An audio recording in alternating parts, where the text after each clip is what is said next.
It is age related. It's like we're gonna get weaker if we live till 100. That's just part of life. Your bones cannot be like you were 20.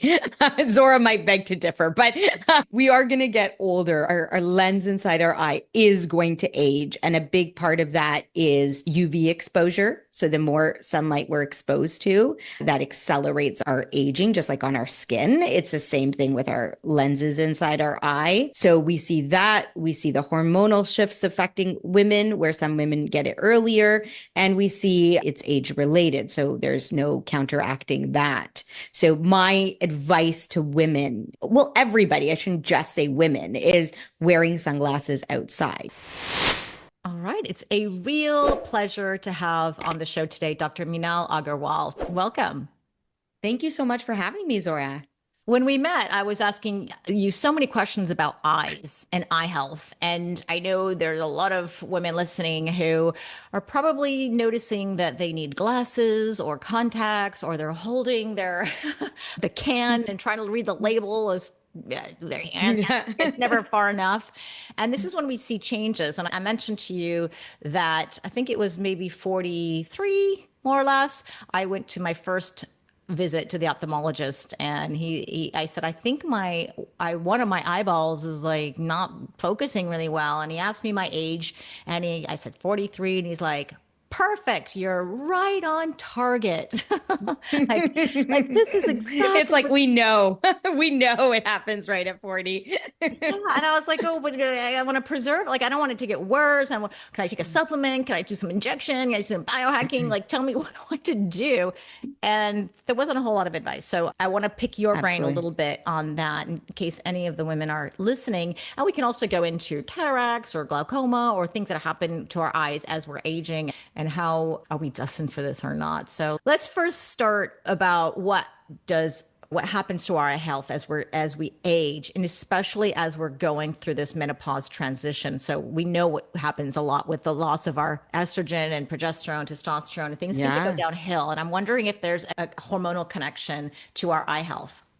Absolutely. So, I mean, like you said, estrogen or your androgens, everything's going down, and that really affects the blood flow in our body and therefore affects the blood flow in the eyes. And we need good blood flow in the eyes to help us protect from diseases. And the issue that we're seeing, especially post 40, more post 50, is an increase in disease, especially compared to men. So we know there's that hormonal link. So we're seeing a lot more women with glaucoma, a lot more women with macular degeneration, a lot more women with cataracts. And the number one symptom that many menopausal women state they have is dry eyes, right? I mean, I don't think I've ever met a woman who is not going through menopause and hasn't told me she has dry eyes. There's a big connection with that menopausal state and your eyes. And it's important for us to start learning how to balance our hormones, whether it's through holistic supplements and great nutritional foods. And like you said, you already kind of touched on it. I'm a big advocate for good nutrition, because not only does that affect your whole body, but it definitely affects your eyes. And we've always heard of that myth about the carrots, right? I'm sure you grew up with that. We all have. And the reason we call it a myth, because it's not just carrots. We think all green or colored vegetables, that pigmentation in the vegetables has great lutein.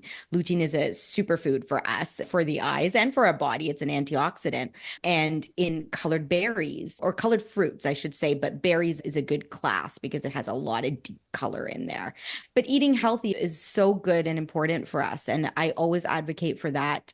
And a lot of times I'm seeing women post 50 or even 60 where they've already started to develop the glaucoma, or they've already started to develop the macular degeneration. So that is harder. We can't turn back. And once you start those disease processes, there is no turning back. And the best way to sort of slow the onset or progression down is eating healthy. All right. I want to know about peptides or there's got to be some kind of protocol, because I know plenty of women, including me, we eat healthy, or we talk about eating the rainbow. I want to know how much can it slow the progression of certain diseases? And I guess, I don't know if dry eyes is in that same, because dry eyes seems to be very hormonal for many women in this phase of life. But I think we should all eat healthy. That's fabulous. But if I try to eat even healthier, and I guess maybe even more vegetables or more fruit and bring more Right. colors, how Right. much more of Is a good enough. benefit will I get as opposed to, I don't know, maybe something else, which I don't even know what's out there. I don't think we know the answer to that. We don't know how much each, I mean, it's individual based, and I don't think we'll ever know how much is good for one person. So, what I say to all of my patients and is having at least one portion of that salad or that vegetable portion a day and one portion of, or two portions of fruits really, is usually the ideal amount that we say is, I mean, there's a lot of capsules that have been studied in studies related to macular degeneration, for example. And an equivalent roughly, and again, this is a very rough estimate, that would be the equivalent is one portion of like a salad with, I mean, lettuce doesn't count, but green kale, spinach, all of that, and two portions of fruits that are healthy, that are Per colored day or per meal or per what? day. Oh, That's no, no, per day. nothing. That's Yeah. so the benefits, I bet, are going from, if you eat zero or like one, and then you bump it up to you doubled it, then probably you're getting a huge benefit. But if somebody's already eating 8 vegetables a day and fruit, then do they get a great benefit by gaining 10 or 15? You know, Yeah, I think it's individual based. So if you're eating like three portions of salad a day, I mean, I think you've exhausted your, I mean, how much more salad can you have or vegetables? I start would putting it in add, smoothies so we can drink it yeah, and pound it I down. would add, I mean, I would add the fruits to that. I mean, make that more, but I think there's also a big genetic component, right? I'm an advocate of the nutrition, but to a point, right? It's not that I want you to be a rabbit. I mean, I do want you guys to, everyone to live life fully. And I think that, I mean, what kind of life would we lead if we're having 10 portions of salad a day? So I think there is a limit to the amount that we can take. And I think a big part of it is genetics as well. And we can't fight the genetics. There's big components of genetic where glaucoma, macular degeneration, these types of diseases are 2 to 3 times you're more at risk if you have that family member, that direct first line, first degree relative who has these diseases. So it's like saying cholesterol runs in my family. So I'm probably going to be bound to have high cholesterol, but I'm going to try my best to keep it as low as I can with good foods. But at the end of the day, I might still be borderline or have slightly elevated cholesterol, but we're going to try our best to keep it down. So the idea with these salads and these portions is slowing the onset or progression down. If you're destined to have it because it's in your genes, I don't know if we can change that part of it, right? That's a whole nother conversation. Not enough studies there, but I think we're trying to just slow that progression down such that you don't get to the point of visual loss or visual impairment that you notice. What about, so if somebody is struggling getting all the fruit and vegetables in, could they take a lutein supplement or some eye formulas supplements on the market Absolutely. and that helps?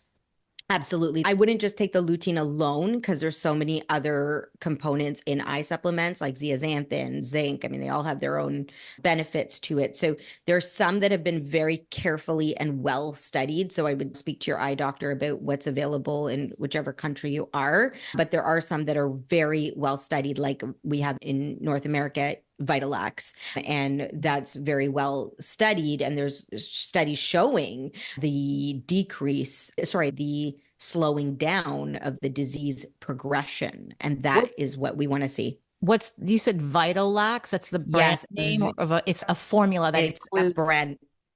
it's what? Yes, it's a brand name and it's a Okay. formula that has all those components like lutein, zeaxanthin, zinc. I mean, there's a whole list there. It's a concoction, I like to say, which is not available in just taking lutein or just taking zeaxanthin. And I have so many people who do that and I get them off of that. And I say, let's take something that's more of a mix because, for example, with macular degeneration, it's not just lutein that's the most important component, but it's not the only component that helps us. Okay, so if somebody's interested in getting supplementation, better to go with a formula that's already, and I'm, sometimes I like formulas and sometimes I don't. Depends on what you're sort of targeting. But I learned that there are certain companies that say, well, ingredients have a synergistic effect on each other. They can be good or they can be bad. So if you just kind of throw in stuff randomly in your own bottles and this and that, you don't really know. Whereas if there's a good company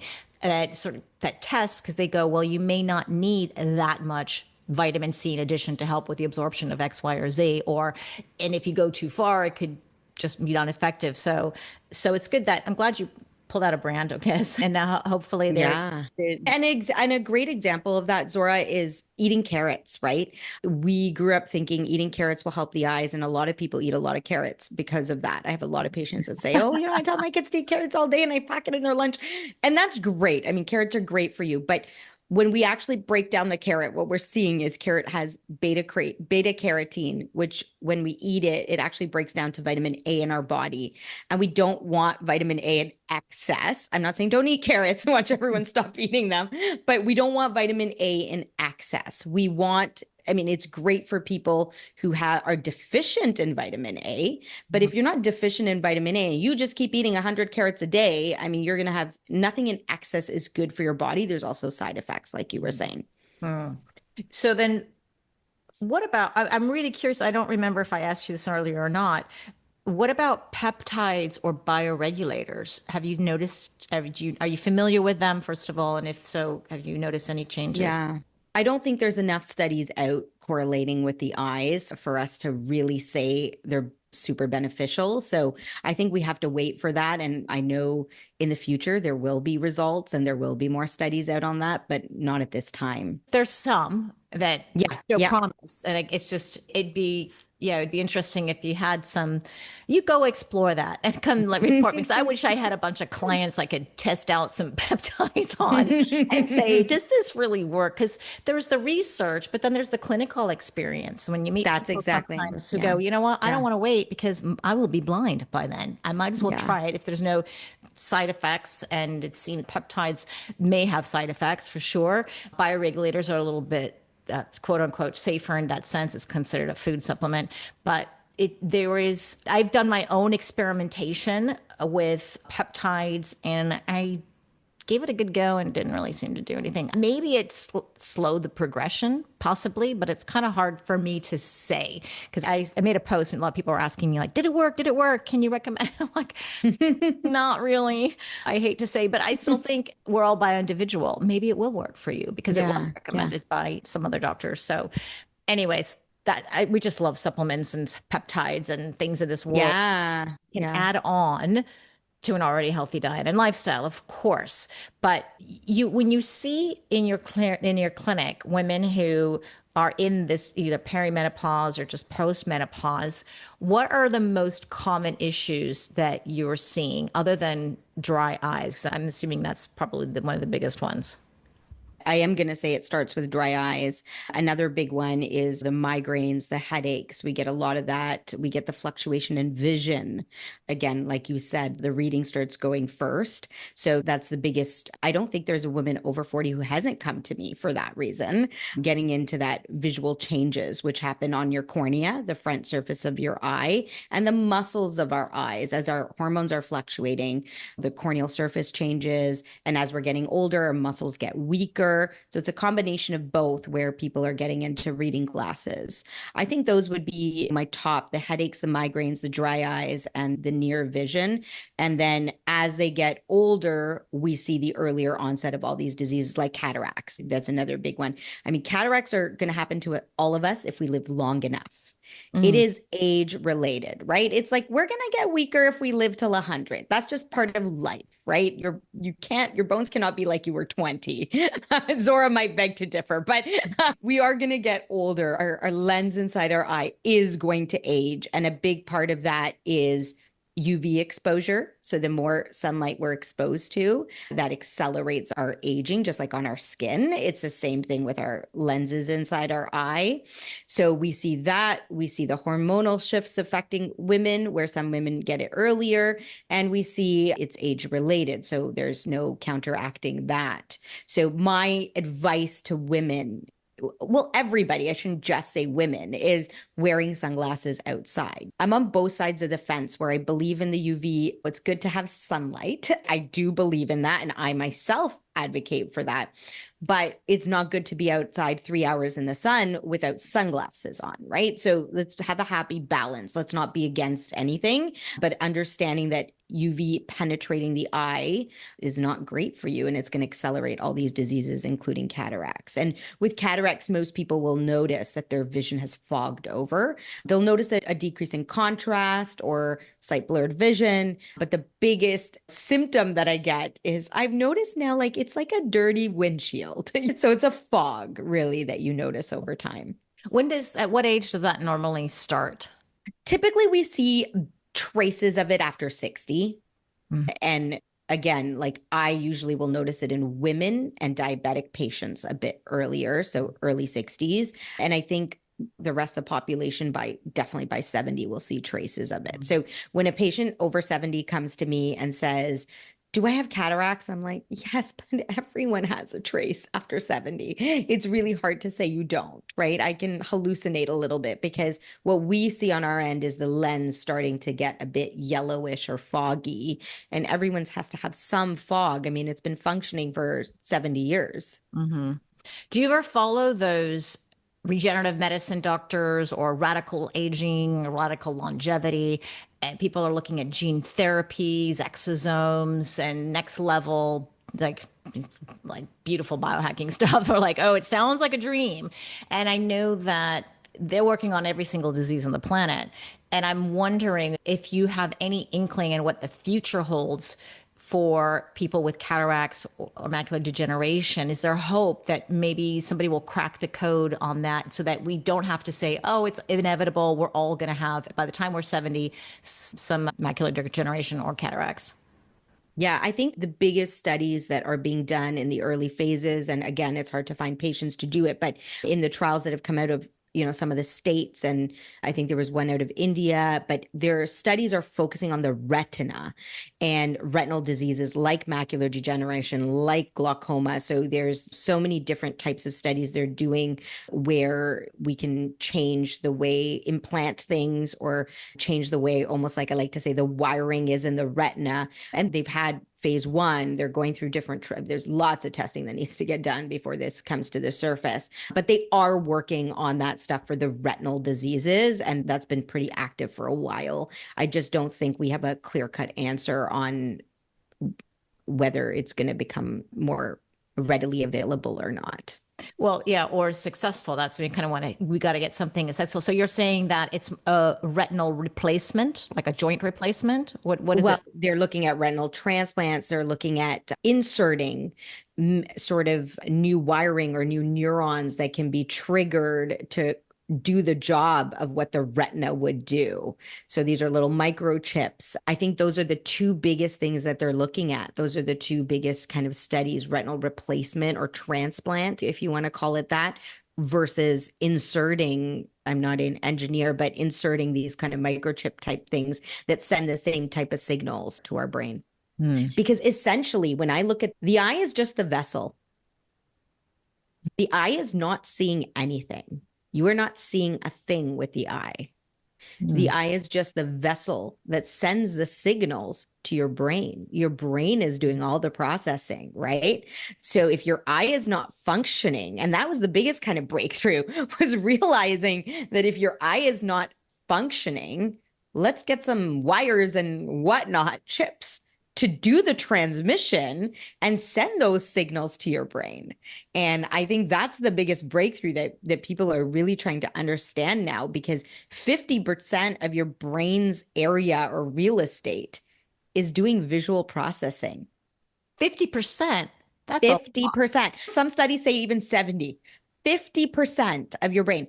Do you know how many areas, like I can't even name them. There's so many areas in your brain that are processing aspects of vision, whether you're looking at someone and it's the depth, the color is not formed by your eyes. Colors is all in your brain. So the depth, the motion, movement, fine lines, understanding where they are in space, like there's just so many aspects, location, again, like even your shape of your face. These are all aspects that are processed by your brain, not your eyes. Mhm. These are all processed in the parietal, which is big lobes, and the temporal lobe. These are all processed there, which is, it's fascinating because when we were in school, I mean, I was in school like 20 years ago, we learned it's all about the eyes. We didn't even talk about the brain's aura. What? Oh, Well, I that's mean, so in insane. small aspects, but one course on the brain. Like we did not even talk about the brain. It was all about anatomy of the eye. It Mhm. was all about the biology of the eye, the processes of the eye. And that's all great because we are looking at the eyes, but it's all connected to the brain. If you didn't have the brain, you would not, I mean, well, you just wouldn't be able to see. So why not replace the eye with, wiring and lenses and God knows what? I mean, this is my own head now talking that can just send the signals to your brain. I don't know if these are feasible studies, but that's really what needs to be done. And I think that will be big breakthroughs as they're slowly starting to come up with these microchips and things being inserted in the retina to help send the signals and do the job of what, so that people with macular degeneration or glaucoma aren't able to see. Well, in glaucoma, your nerve is shot. So let's do something where we can mimic the nerve. It's just, what is a nerve?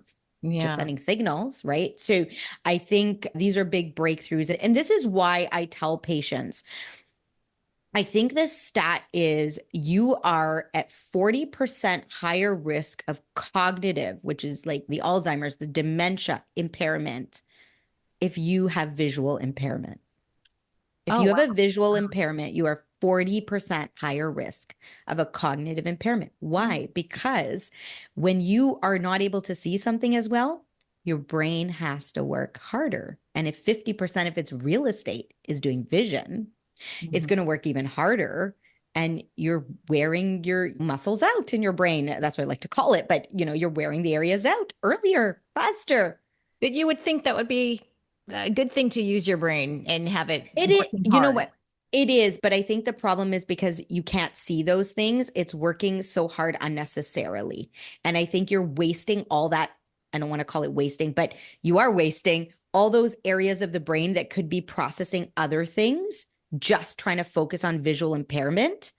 And that's why a lot of people with cognitive issues then lose their hearing Hmm. because 15%, 10 to 15% of your brain's area is used for hearing processing. Hmm. So it's like all a cascade, right? I think it's good to use your brain, but it's not good to spend all that effort just trying to see.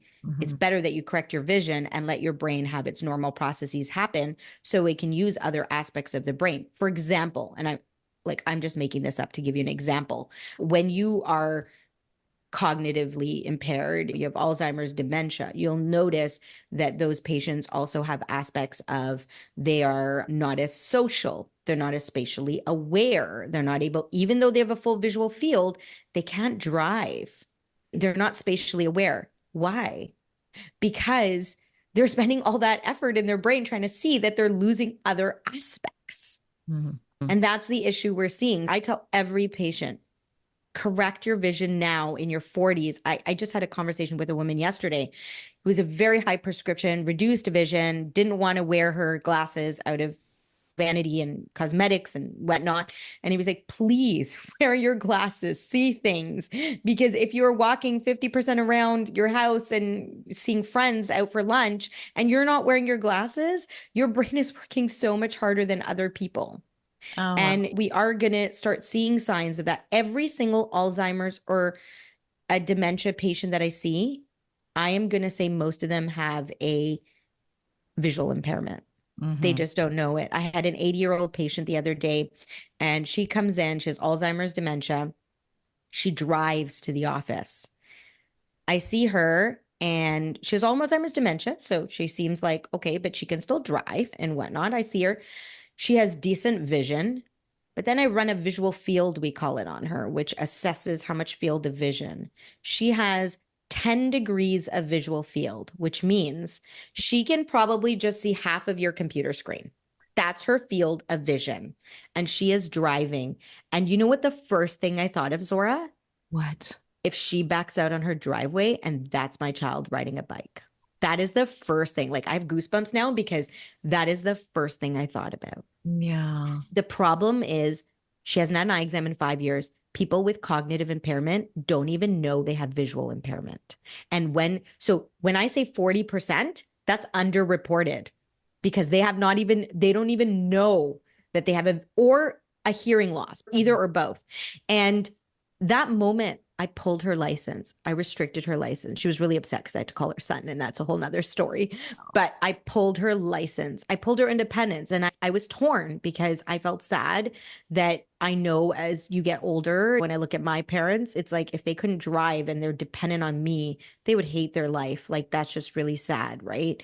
So but I had to do it for the safety and obviously legally liability wise. But I pulled her license. I took away her independence, but I could not let her continue driving. And when I told her kids, they're like, what? And I'm like, yes, she's not listening to you guys when you're talking to her because they were telling me that she doesn't listen to them and this and that. She doesn't listen to you because she can't see you're in the space.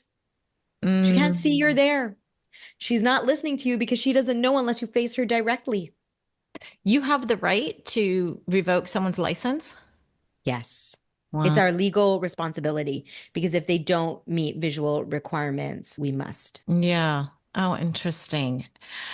Super interesting. Yeah, I understand how someone's life can change when they're not able to drive, but at the same time, you have to worry about the safety of those around them. And it's a hard decision. And yeah, you've got to wait, but that's people are depending on you to make that assessment. Yeah. Yeah. And but when we are meditating, for example, very often we're told to close our eyes. And that's to relax the brain, right? So you're not processing all of this visual stimuli. And that makes perfect sense. I didn't realize up to 50, maybe 70% of in the brain space is used for visual cues and processing. Crazy. I want to go back to the dry eyes and the presbyopia, let's say the having Mhm. trouble reading things, 'cause I think that happens very often in midlife. And very often in my community, at least, this is what I'm seeing. The women who start hormone therapy, bioidenticals, they seem to be relieved because estrogen is a lubricant and lubricating a lot of things, including your eyes. But I read a post somewhere that there are some women who actually get worse dry eyes when they go on hormone therapy. And I don't remember the mechanism of action, if it was estrogen or progesterone. I have a feeling it was estrogen, but do you know about this? There's a subset of women who do actually react the opposite. I think I don't know about that study, but I think that people react differently to everything. But I want to take it with a grain of salt because if there's just like one study out on that, we don't know what the other factors are. Have they developed new allergies and they're on an antihistamine that really dries you out? I had a woman the other day, actually, similar scenario. She's undergoing menopause, she's super dry, and she started hormone replacement therapy and I'm taking her new medication list and she's like, I'm so dry. I'm so dry. And turns out she's on a new antihistamine daily, right? Antihistamines dry you out. So I want to take that with a grain of salt because I mean, in theory, we know that estrogen helps. And that was the whole reason that women get drier. But again, like it could be people are reacting differently. It could be that they are better, but they don't feel better and they're not lubricating the surface of their eyes. So in general, when you go through menopause, you get drier. And the rough mechanism of action is that you are not getting as much oil coming out of your meibomian or oil producing glands that's viscous or thick enough to stick to our tears. They're not being stimulated by the estrogen, the androgens, and all of that. So when eventually you stimulate that, then you're going to get good, healthy, oily tears that actually stick to your eyes and don't water down our cheeks because watery eyes is a big symptom of dry eyes. Now, when you're on these therapies, essentially you're supplementing yourself so that you have these oily tears. But even if you're getting these oily tears that are sticking to your eyes and making you feel good, you have environment as a big factor. So think of it like this. It's summertime. I'm on HRT or I'm on whatever therapy to help balance my hormones. And so I should feel less dry. But now I'm taking an antihistamine every day and I'm blasting the AC in my car. And I'm a school bus driver who drives all the time. Yeah. I'm going to be dry. Mm-hmm. So I don't know. Like there's so many studies about so many things. I think what matters is kind of what works for you. And I tell all my patients, keep diaries.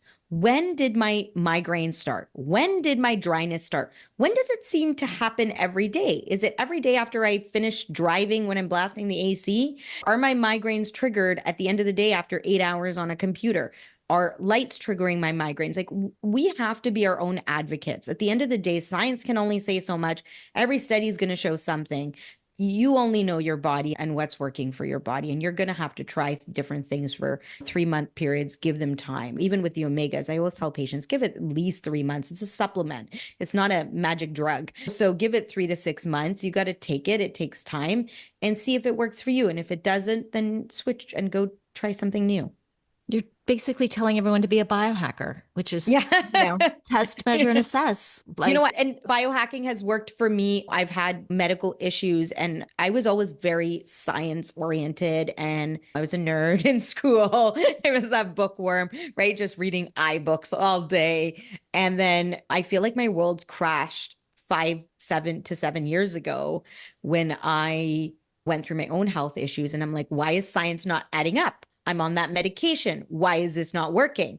And that's when I kind of started believing in more of the holistic side. And I kid you not, and I sit in front of you healthy today when I was off work for months because I was unhealthy. And I truly believe that's because I understood my body and I took that time to understand it and actually started treating the root causes. And I feel the same with eyes. I'm also on the other camp with doctors that we are going to age, right? Our eye is going to age. You are going to be exposed to enough UV that's going to start that cataract. But can we slow it down such that we almost won't see it? We'll probably die before we see it. Yes, you can slow onset and progression down. And that has been proven. There are countless studies for all these diseases on how to slow the progression. Yes, Eating healthy, sun, all of that. Yeah, we need. So I was going back to the sun piece. Yeah, like that you are quite balanced because I'm a big proponent of getting the red light for the sunrise and a sunset. And I take morning walks on nearly every day. And I just see most people at that time of day, right, with the sunrise, they're wearing their sunglasses. I'm like, oh my God. It's like the most beautiful red light that I believe is quite therapeutic. I think we need it in our eyeballs, especially in the morning if we want to wake up. I always say my sunrise is my coffee. But that's so great. I love that. Yeah, and I'm only going out for a walk for 30 minutes max. So, but if I were midday walking around for an hour or so, yeah, then I want to put on my glasses to protect my eyes. And what's interesting is I've been wearing, I think I told you this when I met you, I've been wearing one contact lens in one eyeball for years now. And that was because I have a lazy eyeball that was not reading. I have presbyopia like in one eye. And the ophthalmologist said, why don't you do this? And so I went back to her years later to check up on it. And she said she could see through the scan that one eyeball was protected from the sun with the contact lens and the other one was more degraded because I wasn't getting that protection. The UV protection. Yeah. On contacts, some are UV protected. Yes. Is that crazy? Yeah. So now I think there is, I believe it with my own eyeballs, right? I see. No pun intended. Yeah. And I'm like, okay, and I need to protect my eyes. So there's this balance, like, oh, we want the sunlight and set the circadian rhythm and get all the benefits of red light, but yeah, we don't want to be degrading. And the same thing goes for skin. When you talk to a skin specialist, it's like, yeah, it's nice to have some red light, but yeah. People are buying these red light masks. And you know what? Lots of new studies coming out on red light therapy versus on your eyes for prescription reduction, slowing it down. We don't have enough evidence. Doctors are just starting to not even advocate, but mention it to patients that we might in the near future start doing red light therapy. We don't know, we're still seeing a lot of side effects in studies. So we don't know enough yet for me to say, go do red light therapy on your eyes. I'm not going to say that because again, there are side effects still, but we are starting to see that there are benefits, just like people, skin doctors are like, yeah, red light therapy. I don't know, on Instagram, I see all these people wearing the red light masks. I feel tempted to buy one. And red light blankets. I've seen blankets where you wrap yourself up, right? But that's the medicine. That's the medicine. What is the natural way of that? The sunlight, exactly what you said. Why push the pill when you can get it naturally? So I love that. I'm going to start that morning walk because usually I just like stand outside because I'm lazy, but I might start the morning walk. But you're right. Like morning, 8 a.m., 7 a.m., 6 a.m., you get that morning walk. That's great. But if it's 2 p.m., scorching hot, blasting sun, and you're going to stay outside and garden for 2 hours, please wear your sunglasses. Yeah. Or even you're in the wintertime skiing, right? Or there's the Same thing. reflection. That's what we all wear goggles. But it's, yes, because you said blood flow is important for eye health. So getting that morning walk is great blood flow. And the red light therapy is blood flow. And it's funny because up until, I guess, right now, I guess there's people researching it. It is cover your eyes. If you've got a panel in front of you, you have to wear the goggles and protect your eyes. You're not supposed to look directly into the bulbs. And the same thing for these face masks. There's always the holes, right? They don't make a flap for the eyeballs. They leave you holes so you're not getting red light directly into your eyes. But yet, when you think about, well, there's blood flow, and maybe this is where some of the research is coming, because if you are wearing this mask, okay, maybe it's not directly on your eye, but this part of your head is actually getting some blood flow and stimulation that maybe it's affecting eye health. And in a good way, hopefully. But again, like you said, there's probably not enough research. And then what kind of bulbs are you using? What kind of red light? What kind of wavelength? And there's probably going to be a whole lot of investigation and what is the best formula. And then maybe someday somebody will come up with a mask. There are actually, and they're in the research phases, like for your eyes, these little eye masks with red light therapy. Yes. And I shouldn't say they're in the research phases because they are out. What it is that we don't have enough evidence to say, I'm going to do it on my child. Yeah. Well, just let the biohackers do that. They'll take any risk. Yeah. Like I wouldn't do it on my patients. So and we do see some side effects coming out in studies. So unless there are studies that show zero risk for your eyes, we also don't want to risk progressing other diseases, right? We might slow your prescription down, but here we are developing glaucoma. We don't want to do that to children. But for children and adults, I should say, proven ways to reduce your progression of your prescription. And this is proven. Outdoor time, 2 hours a day. And the studies show many, many, many studies done out of China, not just one. And China is a big advocate for decreasing nearsightedness and reducing onset. 2 hours of the day is your magic number. I live in Canada.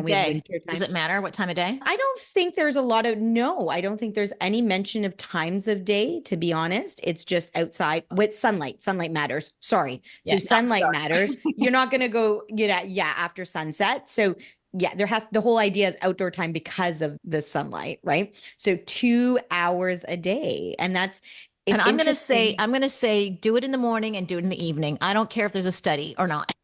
I don't care. Yes. You're probably likely to get 1 hour in the morning, one in the evening, and you'll probably get a lot of other health benefits too. Yeah. Like I'm not going to send my kids out at 2 p.m. when it's scorching hot and not wear sunglasses. So I'm not going to send them out at 2 p.m. for 2 hours a day. But exactly when they come home from school and it's more evening time, then go outside and play in the backyard, that kind of thing. I don't think any of us. Wait a second. I raised my kids in Spain and they're outdoors. Oh, they were. I mean, they're older now. They were outdoors playing a lot. They were doing sport football camps, and everything was outside.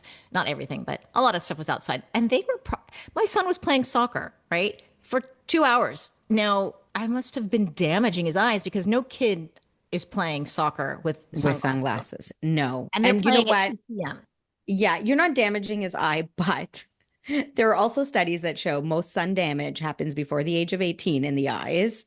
And so a lot of kids that are not protected end up getting the earlier cataracts that we see post 40 even. I've seen some in their 40s, and they're people who've been outdoors a lot.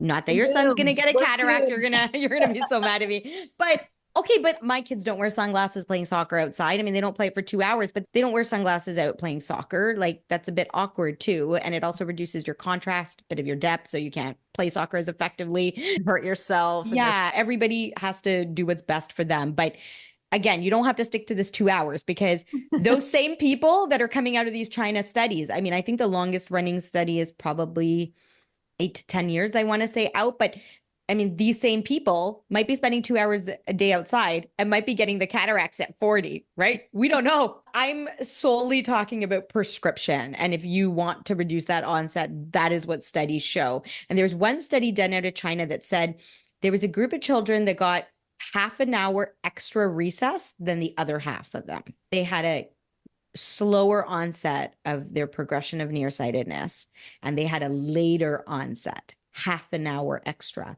And so they've done a lot of studies on these times, right? And that's where they come out with that number of 2 hours. But outdoor time is your natural stimulant, I want to say natural pill, and reducing your near work. Near work, reading. Your near work, yes. So that doesn't have to be a device. The device part is only the blue light part, but it could be a device. It could be a book, right? It's the action of looking at something that is within arm's length is your key for a long period of time, right? So if basically you that's your right now in this video. you got it. We're killing our eyes now. But the key is we all have to work 8 hours a day on our computer, most of us. We can't change that, right?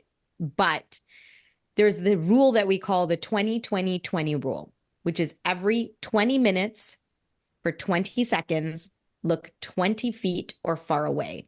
And the reason we say that is when you look far away, you actually relax your eye muscles. When you look up close, you're actually not relaxing your eye muscles. You are flexing your eye muscles, and they're in that stagnant position. Kind of like, what doctor tells you that sitting on your butt all day is great for you? No, it's shortening your muscles. You're stiffening your muscles. That's not good. That's exactly the scenario when you look up close. But when you get up, oh my God, everything's kind of blurry when you look far away. It's like when you get up and you're like, oh my God, my back is hurting, right? When you get up after you're sitting for a while, it's like, give me a second, I need to crack things around. That's like when I'm staring at a computer all day and then I look far, it's like, whoa, things are blurry. Your muscles need a second to kind of adjust, right? So these are muscles in our eyes. And so I hope people understand when we make that correlation that it's the same as the muscles in your body where they're tired when they're looking up close all day. So taking a break and relaxing and looking far away is definitely, studies have shown that there is a reduction in the onset and the progression of nearsightedness, right? Which is a majority of the world. I have a question. 50% of the world by the year 2050, by the way. 50% of the world will be into glasses, nearsighted by the year 2050. That's the projected stat. I think it's almost 40% right now. 50% of the world will be into glasses that are nearsighted. That's just nearsightedness. Yeah. There is also far-sighted people. So it's going to be way above that by the year 2050. So this is like a pandemic. I want to say, like, we need to treat it as this. And when you are nearsighted, you are developing that glaucoma. You are developing that macular degeneration. You're increasing that risk of cataracts. You are increasing every retinal disease risk in the world. So it is so important that you do not take it lightly that your kids are on devices all day and they're not getting outdoor time. Sorry, I interrupted you. Yeah, no, that's a crazy statistic. You should have interrupted me. I interrupted you. So that is insane. So just the nearsightedness means that you can read up close, but you have difficulty seeing distance, correct? You got it. You got it. Farsightedness means you can see, you can read a sign far away, but you have trouble reading up close, which would be presbyopia. Is that correct? Or farsightedness. Yeah, Farsightedness, farsightedness and presbyopia are the same thing. you got it. We call it presbyopia when it's more age related after 40. But if you're farsighted in general, we call that farsightedness. But I want to clarify that you can be nearsighted and farsighted and also have presbyopia, How? right? So, well, when you're nearsighted, you can't see far, but your muscles are going to weaken up close. So eventually you get into a bifocal or a progressive lens. So farsighted patients also, they can't see up close, but because it gets worse with age, we call that a progressive or a bifocal where they need more of a boost up close. So they've got to go into a progressive or a bifocal lens. They need to wear glasses, Yes. basically. And what Yes. is the difference between a bifocal lens and a progressive lens? Yeah, no, that's just a play on words, but a bifocal lens is the old style with the line on it. Yeah. And nowadays we don't use the line cosmetically. So when we get rid of the line, we call it a progressive. So that means those glasses that have two different lenses in one, like in your left and the right. You got it. You got, well, not in the left and the right. So it's on the top of the lens Yeah. in each eye, it's distance. Yes. Your distance prescription, which could be farsighted or could be nearsighted, but you still have a distance prescription.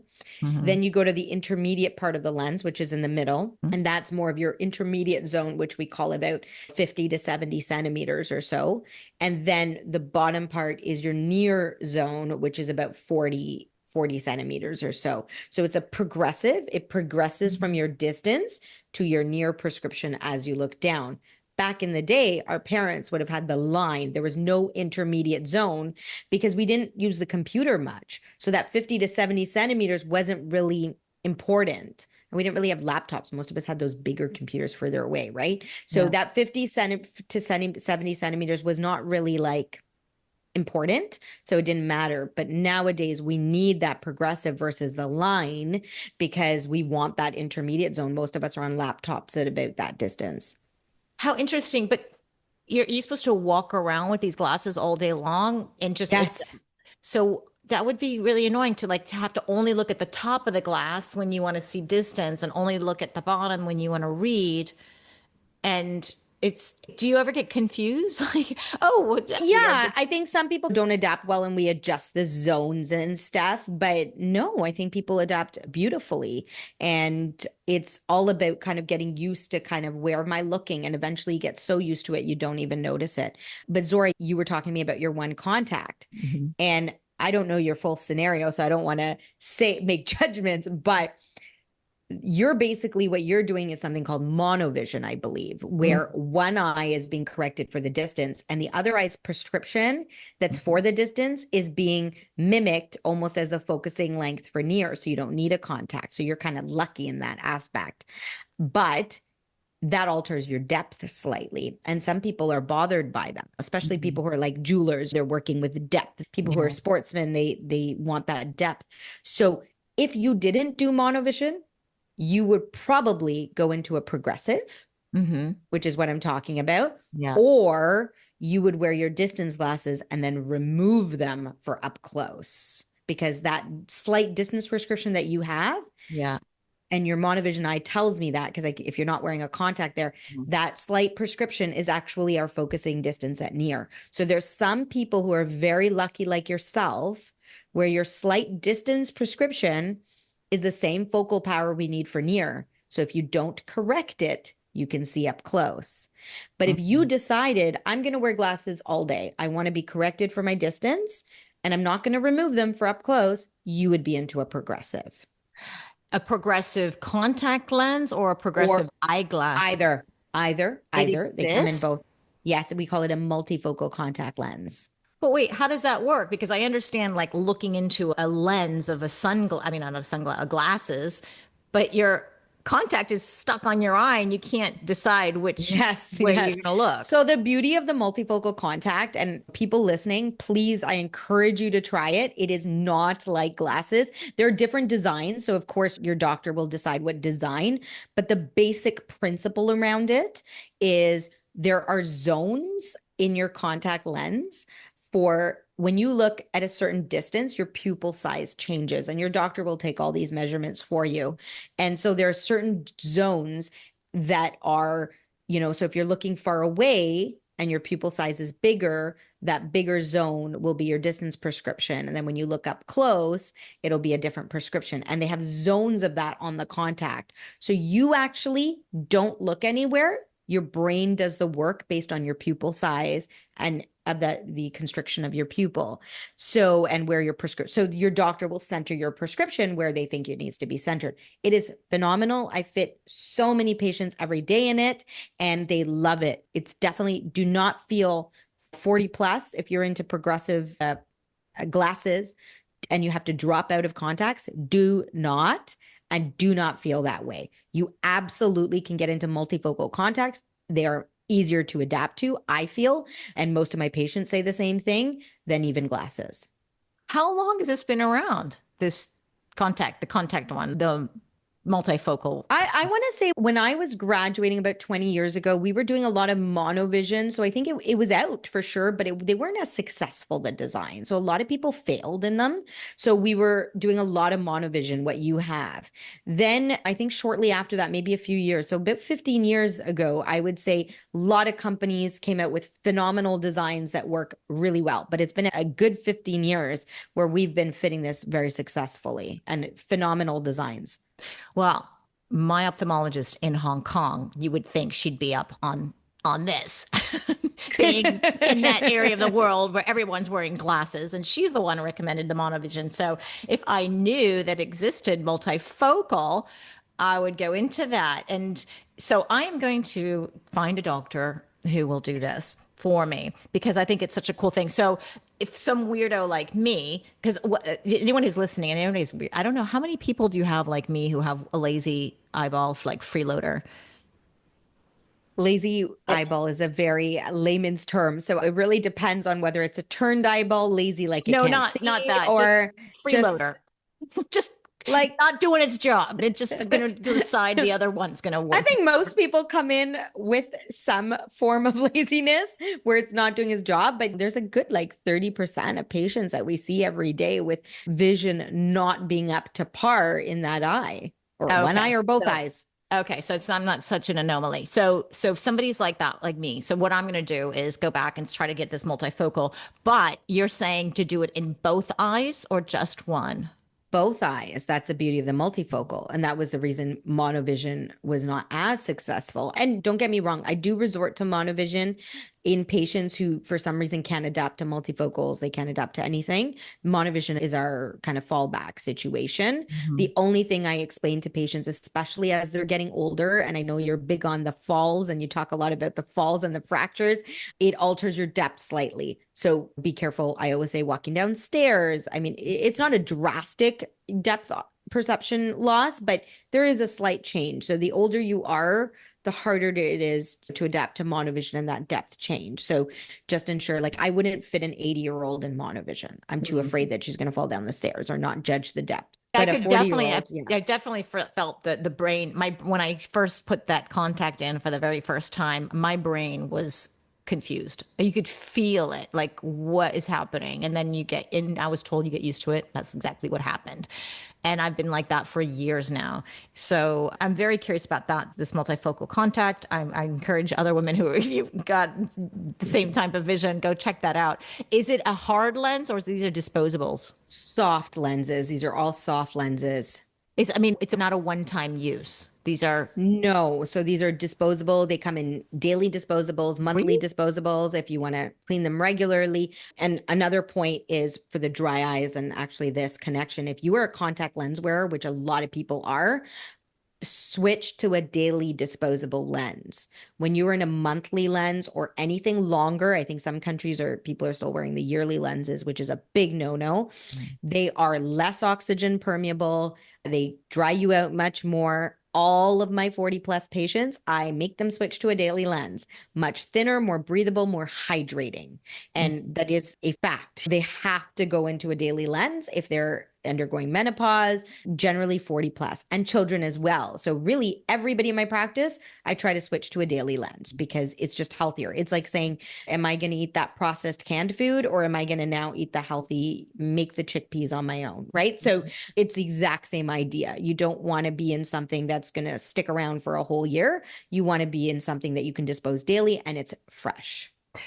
You mentioned that you have to fit people for their multifocals contacts. So that to me, I thought it was, oh, then it's something probably more permanent, but you fit them. What does that mean? You fit them?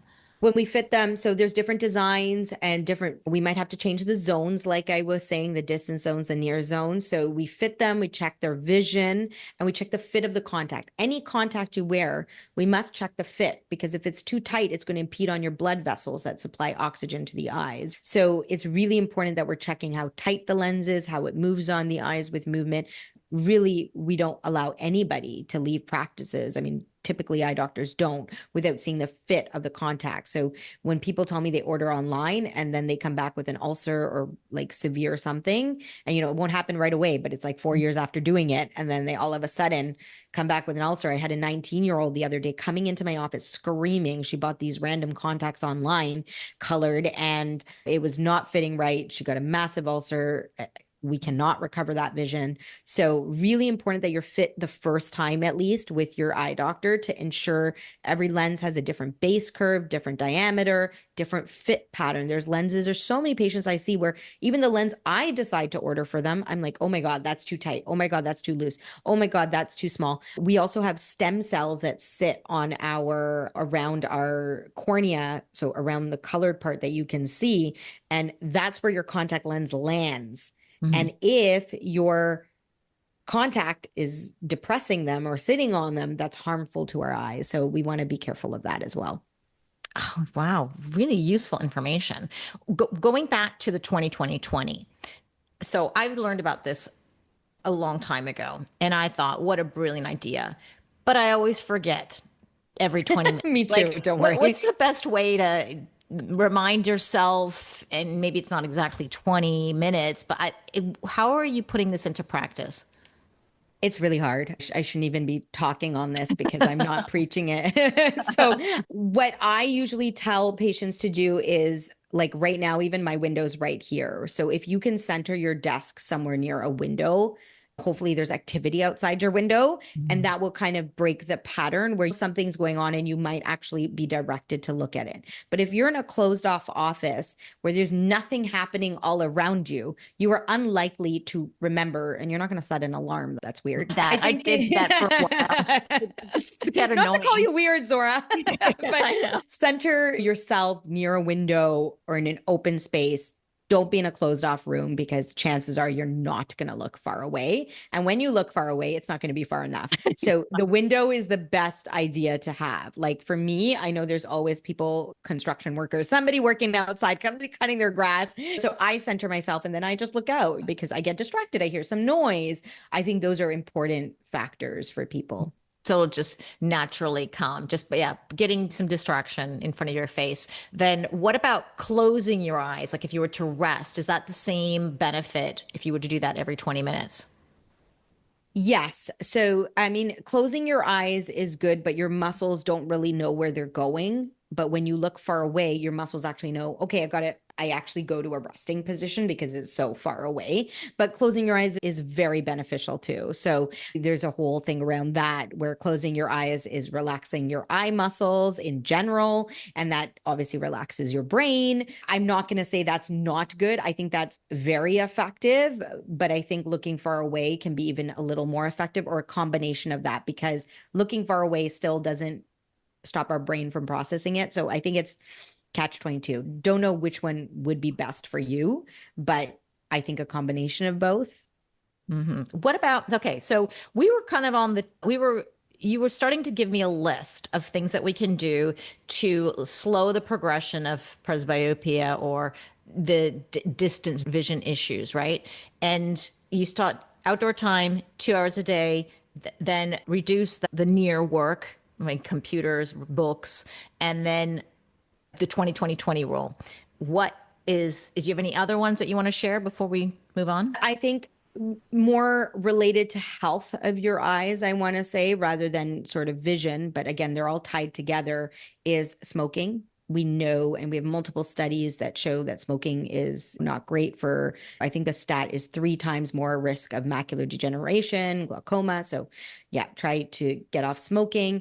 And the other thing I would say is nutrition. And that would include your, exactly what you said, your lutein, your zeaxanthin, and your omega-3s. Those are my top 3 recommendations for people for protective, they're antioxidants, really. Or get that Vitalax bone, I mean, sorry, eye formula. And that Yes, probably has yes. everything that you just mentioned in there. Okay. Gosh, I can't believe the time is already run by, but I still want to focus on the dry eye and the vision thing, because a lot of women, or at least not a lot of women, I'm take that back, me, in my Instagram feed, I get a lot of, and they're usually women who are selling a program on how to improve your vision. And so there's things like a protocol. Sometimes it's blinking. Sometimes it's eye exercises. Sometimes that there was a really great trick that I learned from posts that you look into your fist. Like if you're watching me on YouTube, you see I have a fist and you have a little hole in there. And if you want to try to read some text, I actually can read it with, Yeah, it's called the pinhole clear. effect. Yes, it's called the So pinhole effect. That's not going to permanently help you, but because I mean, how practical is this all day? But it's called the pinhole effect. It's really cool. We actually do that in practice to diagnose and check certain things on certain patients, but it's called the pinhole effect because it constricts everything. So it focuses yeah, I like a was like, oh laser wow, I light. got my vision back. Like, how cool is that? So then I want Yeah. to buy these programs. So I Yeah, want to no. So know. you don't want to buy that program because that's just almost like, I like to say, it's like an illusion, right? But you can't practically do this all day. But a lot of those programs are focused to vision therapy, which are exercises to help relax your muscles. And I think that for children, I'm a big advocate of some of those programs based on their resting place of their eye muscles. So I think it's worth a consult with your eye doctor to talk about, is vision therapy going to help you, or is it just sunlight that's going to help you, right? Mhm. Everybody is different. So I think a lot of these people that are seeing improvements in vision therapy exercise, which really is eye exercises, where we're looking at something up close and we move it far, then we're back, or we target different things. These are all fast. You're trying to make saccades, pursuits. You're trying to jump from areas. Great for your brain, great for your eye muscles. Do I think that you need like an entire program on it? Probably not, but I think it's worth a conversation with your eye doctor to say, hey, will this benefit me? And do you know somebody, or do you have eye exercise? A lot of doctors talk about it now, where this will help me, because there's a lot of people who are even 40 plus who have weak eye muscles. That might not be the reason for their presbyopia, but they also may have weak eye muscles that might accelerate their presbyopia, where we see presbyopia much earlier. And a Mhm. lot of times it gets weaker because you're staring at a computer all day or whatever. So we think that these exercises can help slow it down slightly. Inevitably, you will, at some point, your muscles have to slow down slightly, but can we delay that? It's all about delaying it as long as we can. There was a TikTok, interesting, because I was like, I think this is a vision therapy exercise. Mhm. It's on TikTok. It's a trend called the color walk. I need to do it actually to show it on my Instagram soon, but it's called the color walk. And you pick a color today, maybe in the morning when you're going out for your walk, and you say pink, and you're walking outside, and you find and you take a picture of all the pink things that you see on your walk. That is like a vision therapy exercise, or even a spatial awareness exercise. Great for your eyes and your brain. You're picking what you want and you're targeting it and you're hopping, right? I mean, and then you're taking a picture of it just for Instagram. But that is essentially vision therapy. What Wow. vision, But we don't actually have to take the photo. Like I mean, if we're just going for a walk, no, that's only if that's you just wanted for to Instagram. post it. Okay. But Yeah.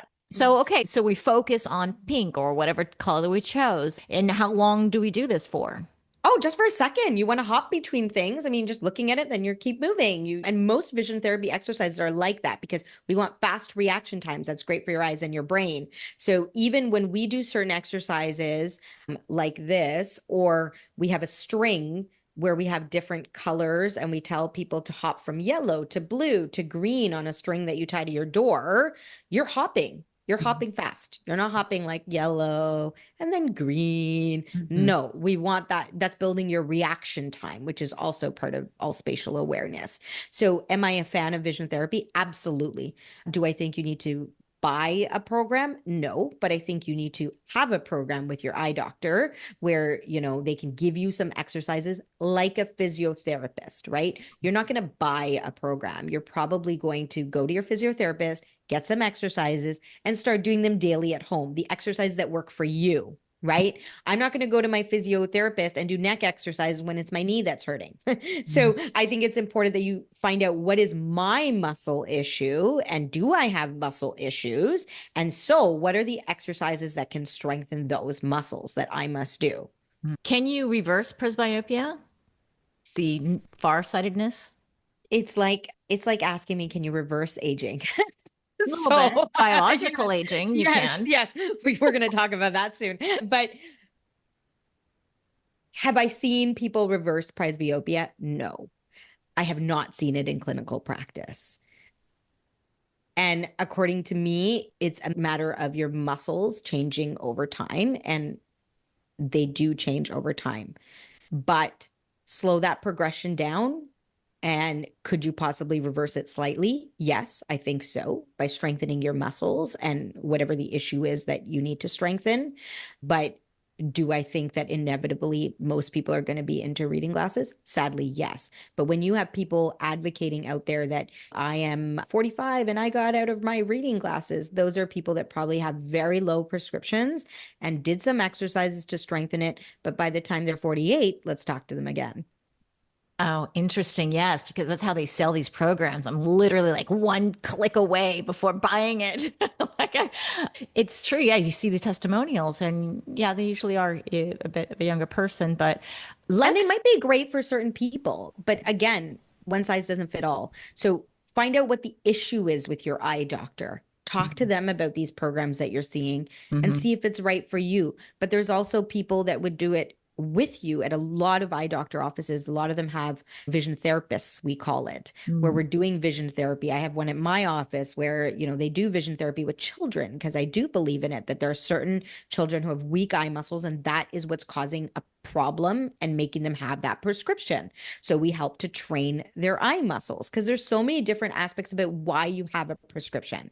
If you are nearsighted, the likelihood is that you have a longer eyeball than average, and it's probably grown over your teenage years. And we can't really change the anatomy of you. It's like saying, I'm this tall and you stunt my growth. Like we can't really change that extent of it. But if you're nearsighted and your eyeball's long, but you also have weak eye muscles, and that's what's leading you to become presbyopic sooner, can we train those muscles? Maybe a little bit.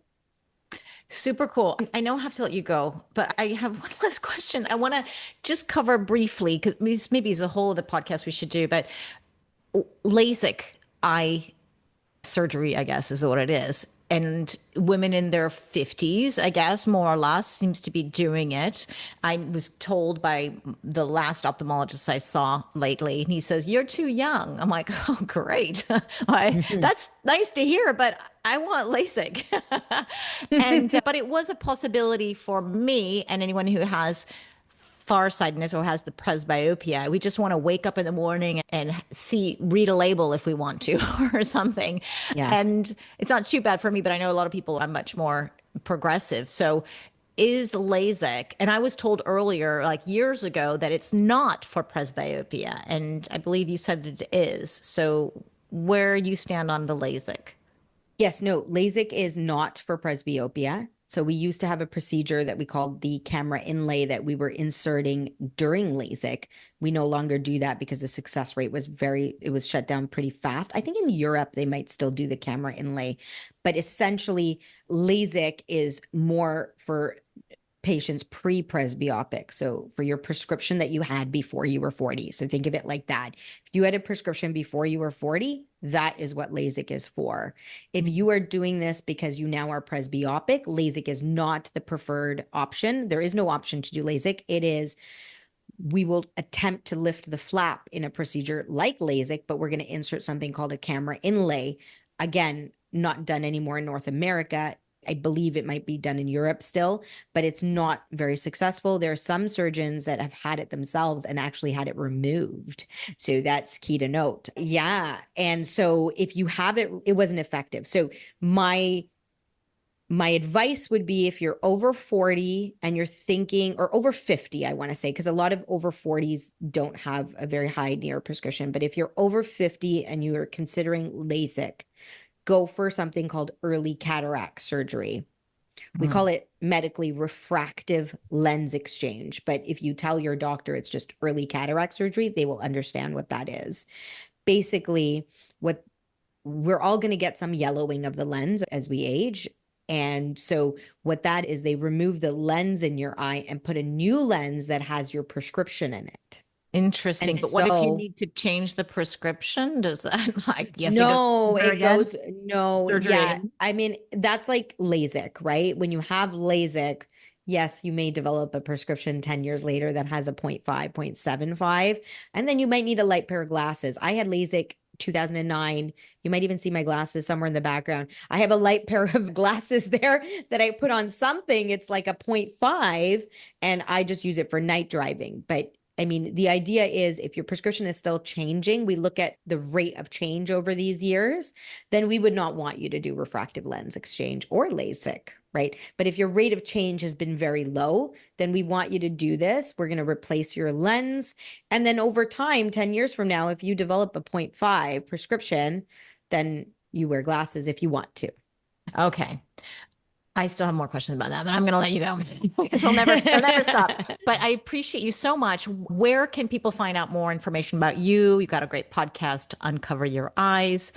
Where would you, or do you have anything to offer? You need you don't, I don't know. You have a program? You probably don't have a program. No program. I am the program, just seeing me. Yeah, absolutely. Thank you. I had such a great time, Zora. You can follow me on Instagram at Dr. Meenal Agarwal. You can also find my podcast on all platforms. It's called Uncover Your Eyes, the truth about health and wellness. And yeah, I look forward to connecting on Instagram. Awesome. Yeah, we're going to look out for that color walk video. Yeah.